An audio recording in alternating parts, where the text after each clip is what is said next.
10% ముస్లిం బీసీలు కలిపి ఏ జాగిరా మీ తాత జాగిరా ఎట్లా కలుపుతారు బీసీల ముస్లింలను? ఏ బీసీ సంఘం ఒప్పుకున్నది? అలా ఏమైనా బీసీ సంఘాలు ఏ ప్రభుత్వానికి అడుగులు మొక్కుతారు బీసీ సంఘాలు. ఇలా బీసీలకు అన్యాయం చేస్తున్నారు. ఒక బీసీ సంఘం మాడతలేదు.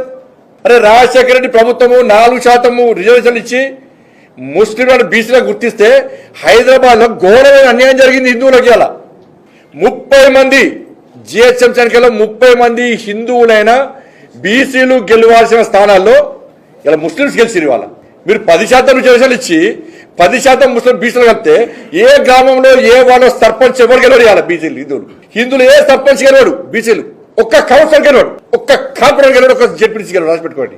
అయితే ఓటు ఒక్కరికి వేసుకుంటారు వాళ్ళు. బీసీలు బతికేంది ఇవాళ, హిందువుల బతికేంది తెలంగాణ రాష్ట్రంలో. బిచ్చబతుక అదేమన్నా హిందువులది అడకది మిమ్మల్ని ఏమన్నా ఎంఐ పార్టీ ఒత్తిడికి తలొక్కియాలా?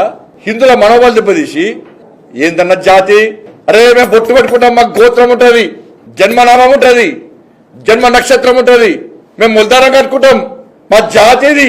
ఒక జాతికి ఇంకో జాతికి తేడా గ్రహించలేదు ప్రభుత్వం, కాంగ్రెస్ పార్టీ ప్రభుత్వం. కేవలం ముస్లిం మైనార్టీల ఓటు బ్యాంక్ ద్వారా గెలవాలనుకుంటున్నది మన ప్రభుత్వం స్థానిక సంస్థల ఎన్నికల్లో. ఏమనే బీసీ సంఘాలకు అర్థం కాలే.